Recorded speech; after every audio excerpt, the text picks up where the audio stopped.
Fa fa fa fa fa fa. Hey, Roman numeral 7 baby.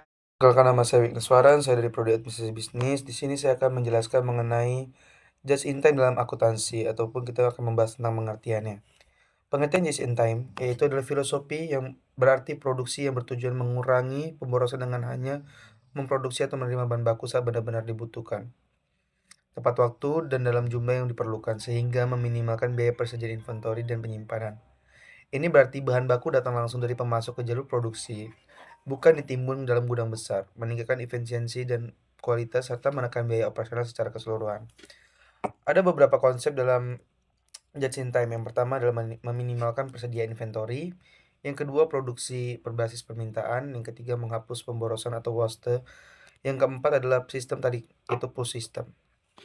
Mungkin begitu saja pengertian just in time dari saya ucapkan terima kasih. Pengertian backflash costing atau yang dikenal sebagai backflash accounting adalah metode akuntansi biaya yang menyederhanakan pencatatan dengan cara menunda pengakuan biaya produksi hingga produk tersebut selesai dibuat atau terjual.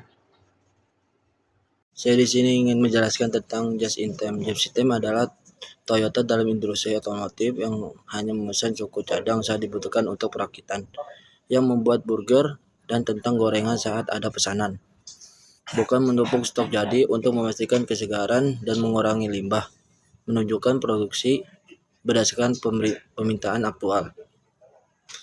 Contoh implementasi just in time. Yang pertama, industri otomotif. Sistem Kanban menggunakan kartu sinyal untuk memberitahu pemasok atau lini produksi bahwa komponen tertentu perlu dikirim atau diproduksi hanya dalam jumlah yang dibutuhkan saat ini. Yang kedua, kedatangan suku cadang. Suku cadang datang ke jalur rakitan hanya beberapa jam sebelum dibutuhkan, mencegah penumpukan inventaris. Yang kedua, makanan cepat saji. Produksi sesuai pesanan. Hamburger, kentang, dan es krim disiapkan setelah pesanan diterima, bukan dimasuk dalam jumlah besar di awal hari. Kemitraan pemasok. Bekerja sama erat dengan pemasok untuk memastikan bahwa baku segar tiba tepat waktu setiap hari. Yang ketiga, retail. Barang musiman. Menjadwalkan kedatangan barang musiman seperti pakaian Natal tepat saat permintaan mulai meningkat dan menggosongkan rak saat permintaan turun. Yang keempat, manufaktur non-otomotif.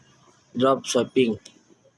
Retail memesan furnitur dari produsen hanya setelah pelanggan membeli, dan produsen mengirimkan langsung ke pelanggan, menghemat biaya gudang bagi retail.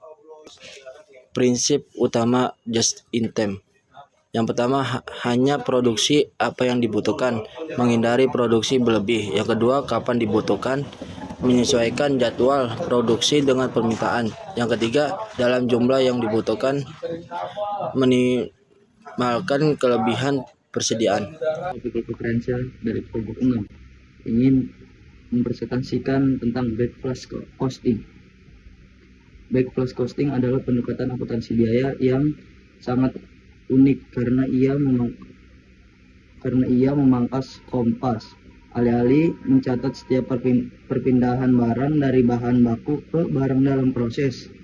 Sistem ini langsung melakukan pencatatan di akhir periode atau saat penjualan terjadi. Metode ini biasanya digunakan oleh perusahaan dengan sistem just in time yang siklus produksinya sangat cepat. Contoh kasus PT Tekno Elektronik. Mari kita bayangkan sebuah perusahaan perakitan charger HP. Prosesnya sangat cepat sehingga mencatat setiap langkah produksi. Setiap langkah produksi justru membuang waktu.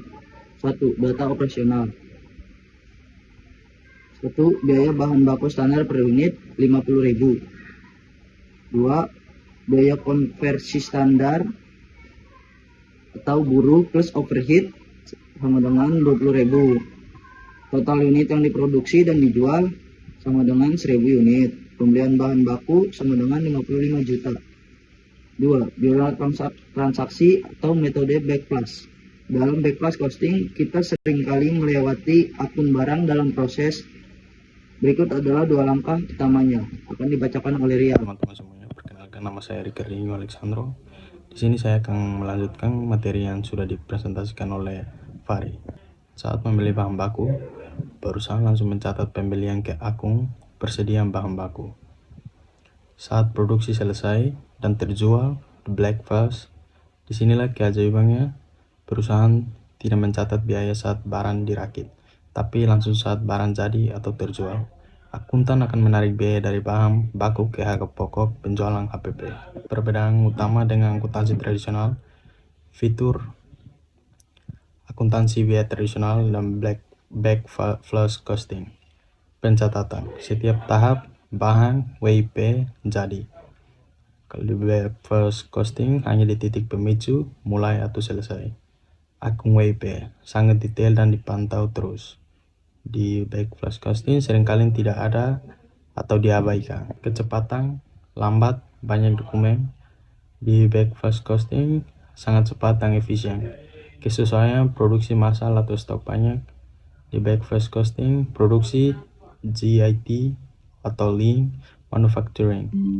Catatan penting, walaupun efisien, backflash costing kurang cocok untuk audit yang memerlukan detail ketat bertahap produksi atau jika perusahaan memiliki persediaan barang dalam proses yang menghadap lama di pabrik. Teman-teman, itu saja dari kami kelompok 6.